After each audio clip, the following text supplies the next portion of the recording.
All right, here with KP the Boss, Kenny Porter. Yeah. Trainer of welterweight champion Shaw Porter. Kenny, what'd you make of the weigh-in today, Wilder Fury? You know, the atmosphere is electric because, you know, when Tyson comes together, you know, with his type of personality, and you got Deontay, who is all about business today. He ain't got no words for you. He don't have nothing he want to say. He's ready to go. He's ready to fight. He's fit.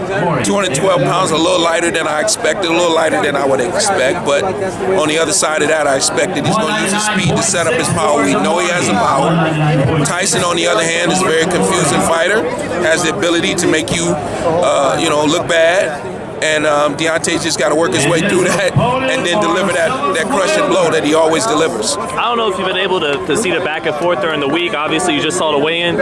Could you? What do you sense mentally from both fighters? Does either guy have an edge over the other? Mentally? No, I didn't watch the back and forth because I knew what it was or what it is or what it should be. But, I mean, there's not an edge going either way to me. It's got to play itself out in the ring.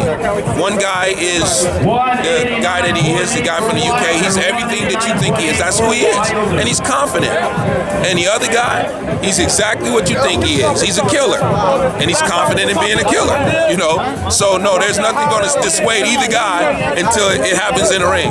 And Kenny, can you put your body, what Tyson Fury put it through, substance abuse, weight gain, and can you get back to being 100% physically of what you once were?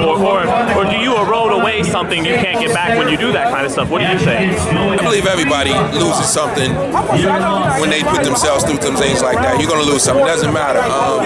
It could have been just the overeating and coming back from eating too much over periods of time is going to cause you problems. But now you start adding on to the bad food, the alcohol, the drugs, and all the night's life and things like that. It's going to definitely take something away from you. It's up to Deontay to expose that on FightHype. Ultimately, how do you see it playing out? What do you think? I see Deontay winning by stoppage.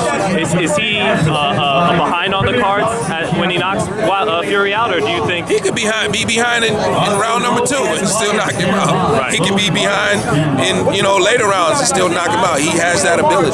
But I don't know what the scorecard was against Ortiz, but I felt that Ortiz was probably ahead. But I always felt that Deontay was going to do what he did. We always talk about Deontay's power. Is he a good boxer too? Is he more crafty than we give him credit for? Or? I wouldn't say Deontay's more crafty.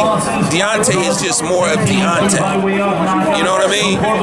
By that, he's going to do whatever it takes to win that fight. If it means take a punch to give you a punch, or take 2 or 3 punches to give you the punch that's going to take you out, that's what he's going to do. So, yeah, he's got a great jab when he uses it. He has the ability, obviously, to land a right hand that'll close everything. Shut the lights down, put the cheers away, put the security alarms on. Everything's done at that point. And lastly, Kenny, we saw Evander up there. Yeah. Mike's in town. Those were the last 2 American heavyweights that the country were household names that the country really cared about. Do you think Deontay will get there to that level? I think this fight right here puts him closer to that level. But the guys that Holyfield and Tyson and Poe, and they fought each other. Their opponents made them who they were. Deontay needs those kind of opponents. So he needs a Fury, but then he needs Joshua. And then after Joshua, he needs, whoever that is, that's that next guy who can challenge. And maybe some of these guys he's going to have to rematch to continue to build if those big fights aren't there for him. Like Holyfield and Poe fought 3 times. They made each other great. Mm-hmm. Thanks, Kenny. Thank you. Thank you, man.